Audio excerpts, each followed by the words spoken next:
Good morning, everyone, and welcome to Ideas xLab's Uncovering Connection and Inclusion video podcast. I'm Josh Miller, the co-founder and CEO, and we are really excited to be bringing these conversations around uncovering inclusion, how we leverage our vision and values in ever-changing times to LinkedIn Live for and through our video podcast. This is a live stream that is powered by Switcher Studio and supported by Main and Clay.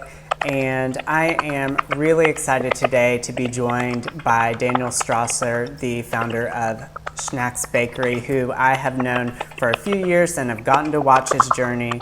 And he's got some exciting updates and things to share about what he's experienced, and I think we'll have a lot to learn and to delve into today. If you have questions, you can feel free to leave them in the comments. You can always check out this conversation and our other Uncovering Video podcast conversations at ideasxlab.com/uncovering or on Ideas xLab's Facebook page.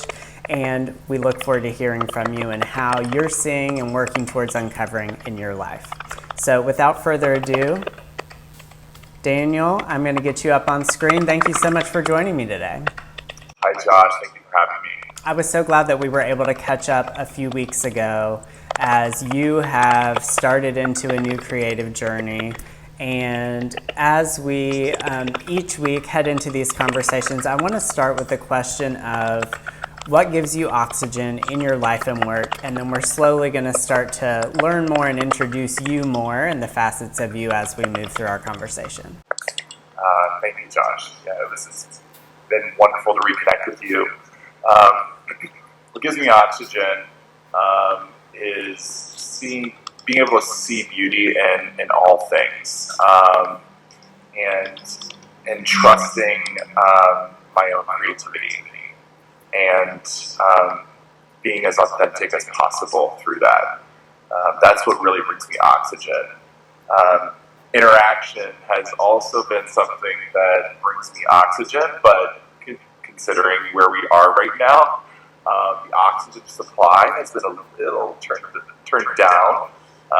But through conversations with you and through people virtually, that also breathes new life into what I do. Well, I'm not sure that we fully mitigated it, but we're going to keep moving forward. Sorry for the disruption. Thanks for being flexible, and I think we're still going to have an awesome conversation. So creativity is so much a part of who you've been and a part of your journey, and really informed what you've created now.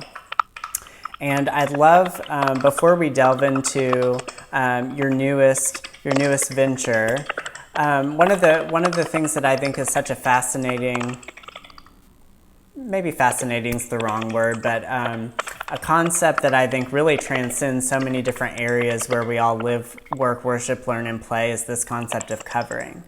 And, the downplaying or hiding of a facet of ourselves while we are at work, while we're in life. And I'd love to hear from you where you've maybe experienced covering in the past, whether it's personal or professional, and how you've actively sought to uncover as you've evolved as a human being. Sure. This is I think it's a fascinating topic. I really do, because covering has affected my life personally and professionally. Growing up different, and having different interests than my fellows, I already had these natural tendencies to be more feminine in character, and I was constantly trying to find ways to appear more masculine. And this went to the extreme of practicing in a mirror of how to talk, how to walk, or how to kind of control my actions and behaviors, and that led to a lot of self-hatred. It was not. I didn't have a healthy relationship with myself growing up like that. But as I've grown into my adulthood, I started to become more and more proud of who Daniel is, and little by little, I'm still uncovering different facets of my personality, and exploring and discovering things that I may have suppressed for a number of years. Yeah. And I think when we're living completely authentically, that's when we're able to impart joy, impart inspiration to others, and through my career, that has been the biggest goal of mine, is to impart this liberation and freedom of self-expression, which is why I went into cosmetics. I mean, makeup, it does cover, right? But it also uncovers at the same time. It uncovers who we are as humans, and it inspires us to reach new extents of our own personalities, and that's what I tried to help my clients uncover when I was working through Chanel and through the cosmetic industry for the past 15 years. So that has been pretty much my journey with covering and uncovering. It's so, we all make assumptions, but when we were having that discussion, and I think, like a company like Chanel, that's such a creative place, it's got to be so accepting, but we have to remember that in all of those cultures there is a way of being, if you will, and so it's really helpful to understand that no matter what industry you're in, there is instances of how that manifests that then impacts what your experience is like. Absolutely. With Chanel, first of all, the brand was created by this pioneer for women's rights and the power of choice, and to be free and liberated from the constraints of society. Unfortunately, that women are still kind of fighting that battle, but she was one of the first people to really empower women through fashion, through the just their own self-expression, and kind of bending the gender norms too. Introducing a more relaxed fit to the clothing, and less corseted, less confined, which I think is a metaphor also for how we see women and how we see ourselves sometimes. We're kind of put into these constraints, these corsets. And what was interesting, and what I learned working for Chanel, is her influence does still live fully through that brand. However, when you're in the corporate realm, there are guidelines and things that I had to abide by. But I'm already a big personality, I feel. So to put me in kind of a box, I'm going to try and wiggle my way out a little bit. And I did that through the clothes that I wore, the way that I delivered certain messages and campaign messages was very different, and perhaps not seen as the right thing to do, but it felt right to me, because at the top of my mind I always had Gabrielle Chanel as the inspiration and of what I did, kind of having that freedom to to express myself in a way that was that challenged things and questioned things, because I think curiosity is courageous in a way, and I would say I'm a very curious person. I think that's kind of led me into exploring other talents or gifts of mine to see where they lead.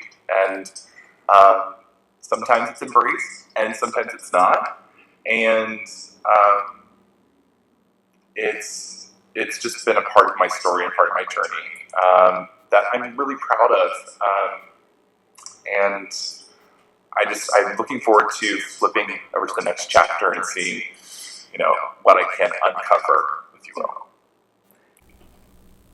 I keep unmuting and muting because it seems like that's helping with some of our sound interference. But you mentioned so many things that I really resonate with. The role of curiosity, especially as we think about uncovering, I think is so important.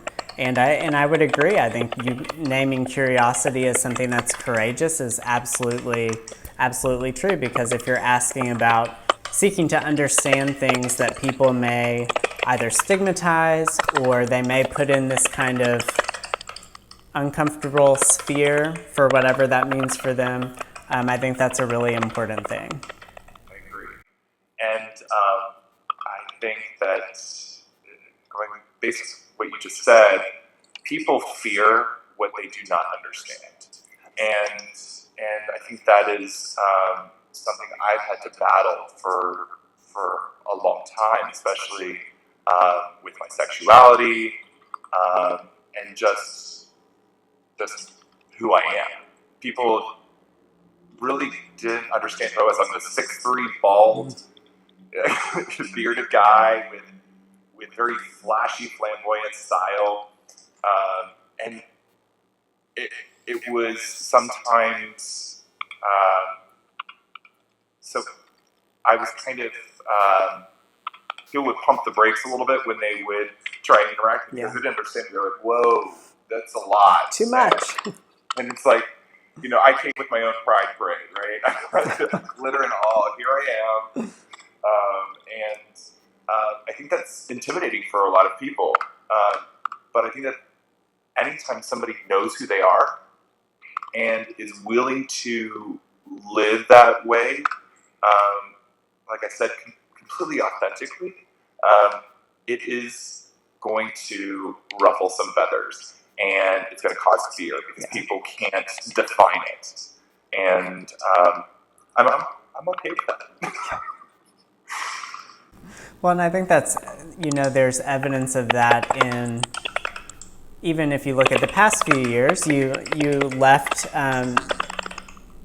you all left the area, you've come back. So could you talk a little bit about, since you got back, what brought you back, and then since you've got back, what that journey's looked like to bring you to launching a new business in the midst of a pandemic? Definitely. So an opportunity became available back here with Click Boutique to work for the amazing Jana Flowers, who I just completely idolize. I think she has this natural capability to connect with people and is incredibly talented with what she does. And she's employed a team of exceptional people. And she's got that entrepreneurial drive that is so fascinating, and I wanted to be a part of it. I was like, this is the opportunity to come back home in a way, and but also be a part of almost like a movement. She created almost like a movement for this for the beauty industry here in Louisville. Whether she wants to admit that or not. And it was a movement because she just has the natural ability of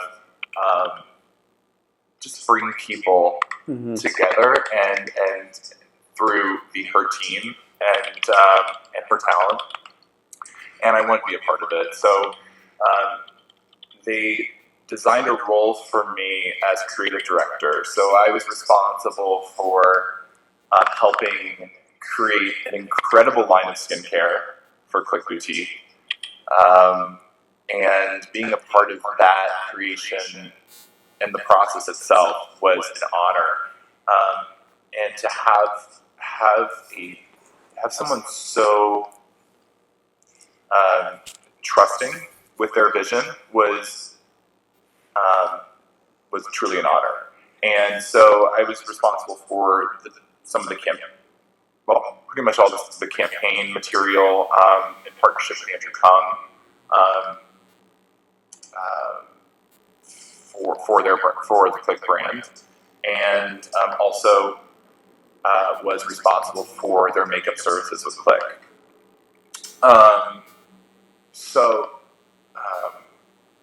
Left Click in, I must say, beginning of the year, and I've taken really some time to focus on what do I really want, and what are my personal goals, and how do they match up with where I am physically and where I am creatively. Like, what do I truly want to do? And I think when you sit with yourself in that regard and just kind of have the opportunity to just be honest and say what's serving my purpose and what's not, there is an opportunity for incredible growth, and that's the journey that I've been on. Can you backtrack a little bit? Because I know that when we first talked about the company that you've now started, it was grounded in some things from earlier experiences that you got to pull forward and then change into evolve into a business. Can you talk a little bit about that evolution and how you've kind of brought those things you're passionate about and now you are using that as your passion project and your business that you'll continue to grow into the future? Absolutely. I'm smiling and grinning because this is it's been a almost 20-year journey from where SCHNAX started to now. And thinking about that growth process is it just brings a smile on my face. So when I was 16, I was watching Martha Stewart, of all things, one day with my mom, and there was I think it was like a lemon curd or lemon tart that she was making, and I said to my mom, I go, I can do that. And so I followed the recipe and created this new passion for baking. But I think it is a lot simpler than that. It's more of a passion for creation and transformation, taking different ingredients, whether it's baking, whether it's art, whether it's cosmetics, taking all these ingredients and creating something gorgeous and beautiful and just delicious to see and to have. So through that passion of baking, though, I developed this brand and called it SCHNAX because growing up, that was my nickname. And my dad used to call me SCHNAX, which is a play on the word snacks, because I was always the kid with his hand in the cookie jar. I mean, I have the biggest sweet tooth in the world. And so I named it after that nickname, and started catering for different corporations for their private parties and like holiday events, things like that. And it was pretty successful as a 16, 17-year-old. And then when I came out and moved out, SCHNAX dissolved, or I shouldn't say dissolved. It took a pause, and now here we are. And I'm really excited because as I've been creating these sweet treats, it's been a special reconnection with a younger Daniel, and getting back to the simple joys, and embracing them. And I'm getting a little choked up about that. But it's been a special reintroduction to something that brought me a lot of joy when I was younger. I really get that sense. Like when I look at the branding, when I look at how you've designed the whole story and experience, if you will, that really comes through. And you shared a few photos that I'll pull up, but could you talk about one, the logo and the photo of the jump roping, and then a little bit more about the story and brand and how the cookies are connected to another passion of yours, kind of the Broadway and musical performance facet? Yeah, everything kind of has funneled into another facet of who I am. And so the logo is an outline of a picture of me at 10 years old. It looks like jump roping, but it is actually a picture of me playing the role of Tony in our neighborhood production of West Side Story that we did in our driveway. And it's me doing attempting to do the incredible choreography of Jerome Robbins. But musical theater has been such a huge part of my life. West Side Story was the first musical I ever saw, and it was thanks to my New York native grandparents who introduced me to that musical. And we would watch it every Friday night. We would go over their house, and I just really developed a love for performance and just Broadway in general. So with the SCHNAX treats, and I specialize in cookies, so all of the treats on the menu are cookies inspired by some of my favorite Broadway shows. So we have, and there's the ingredients, like I was saying before, the ingredients really matter because they also tell a story that lends itself to the musical or something about the musical. So it's a way of sharing my story and sharing my journey through in one collective brand, and taking bits and pieces of it, just like the ingredients of a cookie, and just putting it in and making it pretty delicious and pretty sweet. Well, I've had the pleasure of tasting them, and I am also someone with a sweet tooth, so they did not last long in our house. Good. They were so good. But you're launching at such an interesting time, right? With increased heightened awareness around what we're touching, how people are interacting with consumer goods. So could you talk a little bit about the actual process and precautions you have to take, things you have to think about now that maybe you didn't have to before, as you think about now launching a food product company that is then being delivered to people or publicly available? Right. Safety is the number one priority, especially with such a high-touch product that is consumed. And so the process looks like this. I am already OCD, but I think that this pandemic has heightened that even more. So the precautions that I take are extensive, and the fact that the entire kitchen is cleaned before and after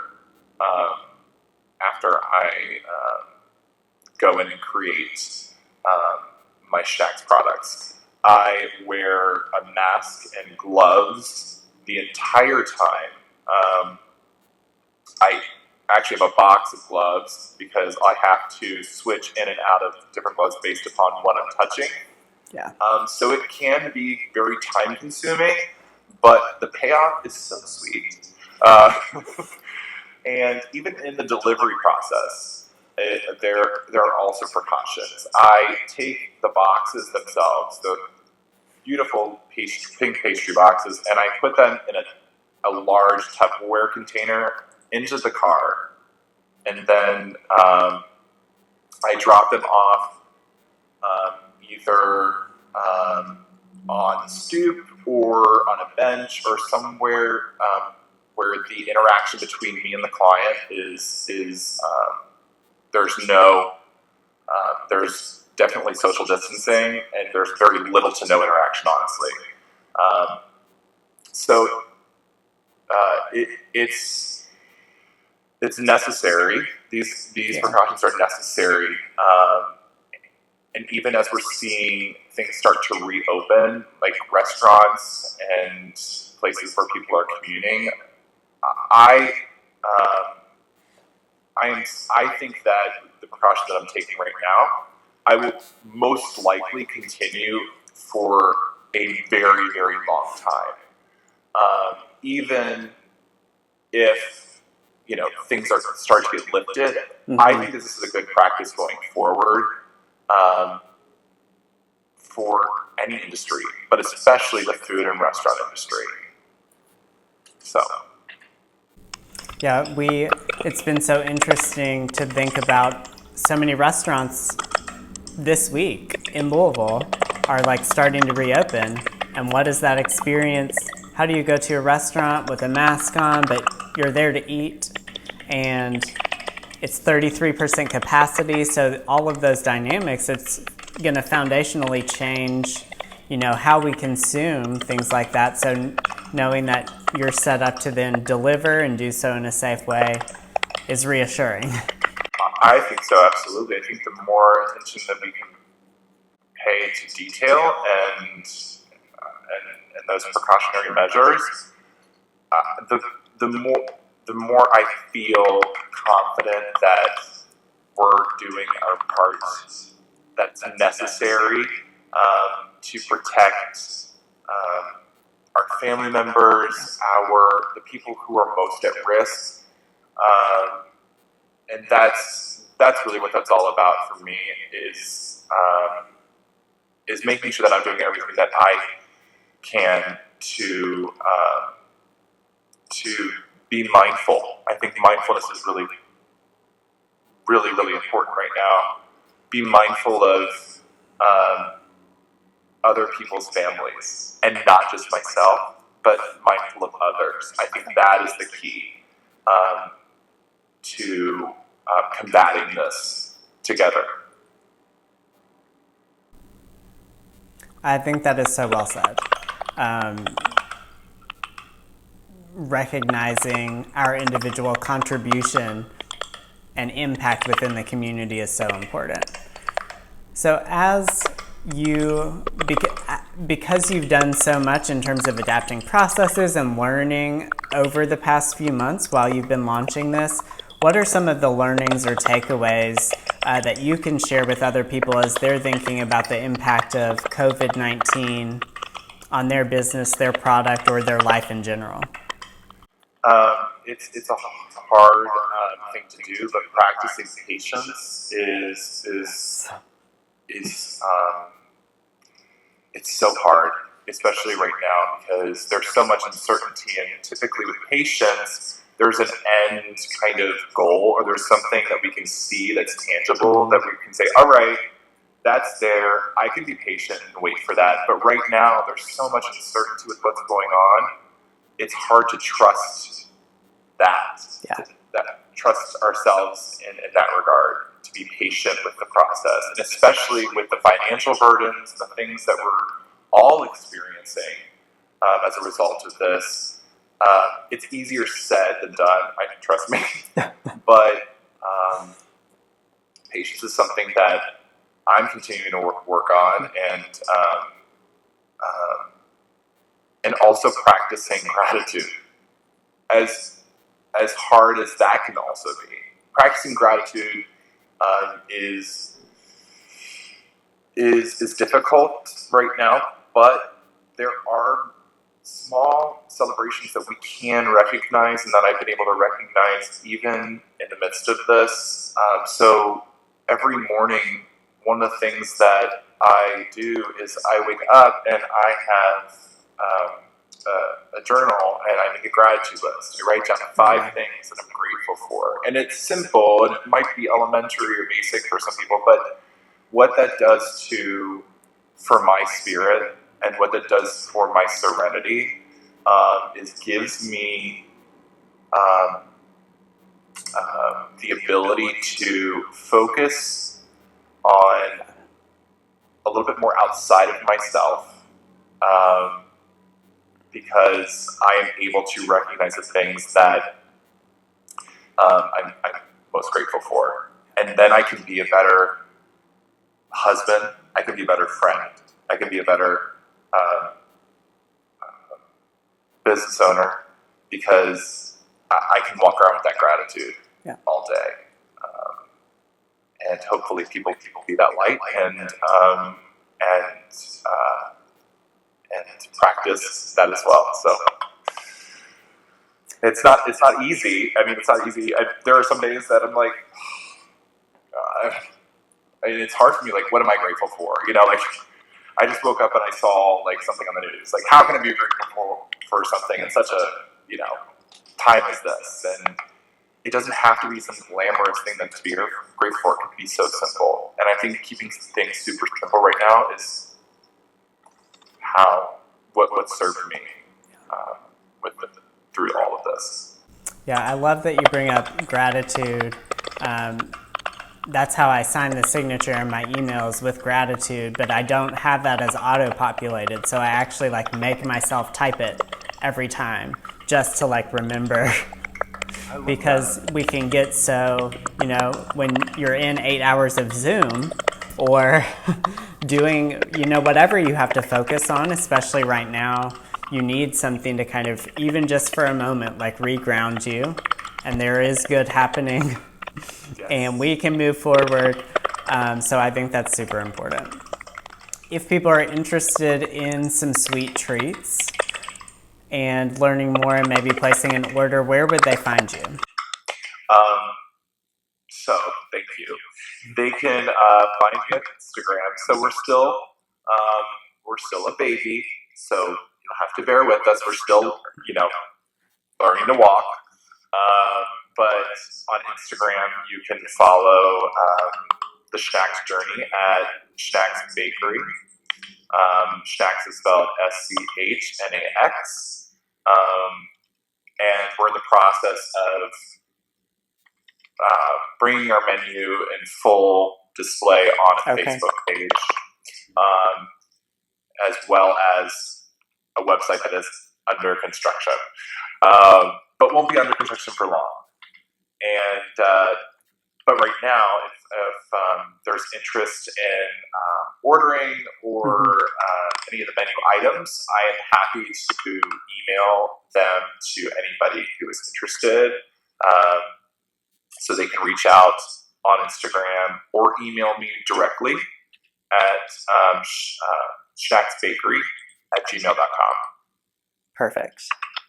Well, we will, when we post this video on Facebook, we can include that contact information as well. Before we wrap our conversation for today, Daniel, is there anything else you'd like to share with people about any of the topics that we've covered, or things that may have come to mind as part of our conversation?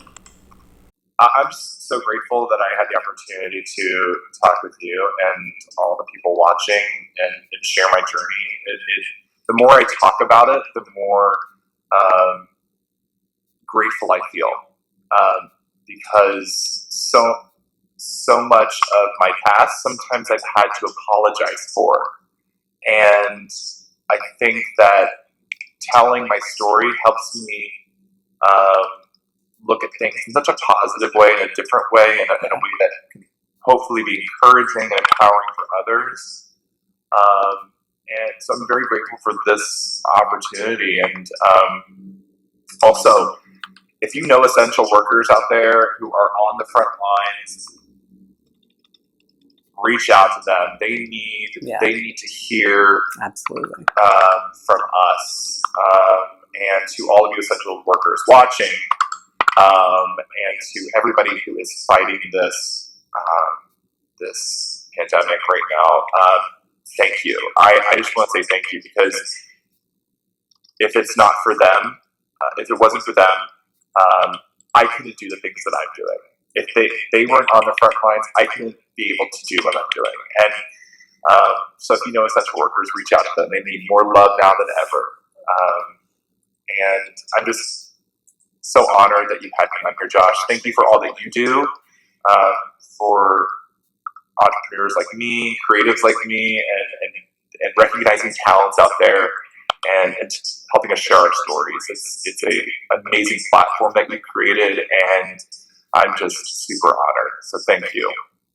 I just appreciate you being willing to come on and to share all those different facets of your story. I think that's so important. And I really appreciate that you bring up frontline workers and people who are doing everything from working in the hospitals to keeping grocery stores stocked.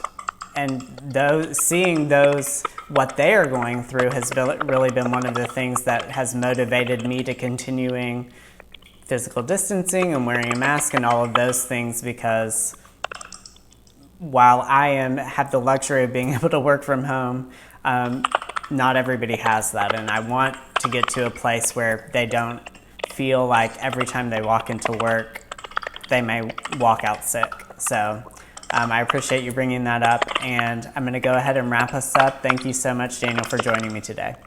Thank you, Josh.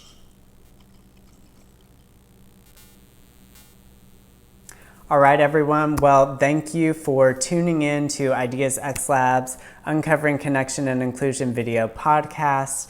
Thank you for also bearing with us with a little bit of sound issues as we continue to evolve and adapt how we bring this offering to you all. We will continue to troubleshoot that before our discussion next week. In the coming weeks, I'll be joined by guests from Nike, from Delta, and more as we continue to delve into these dynamic conversations rooted in curiosity and courage around uncovering inclusion and aligning our vision and values in ever-changing times. So again, you can check out more of these conversations, ideasxlab.com/uncovering, or on Ideas xLab's Facebook page, and we'll be back next week, Thursday at noon on LinkedIn Live. So thank you and have a great day.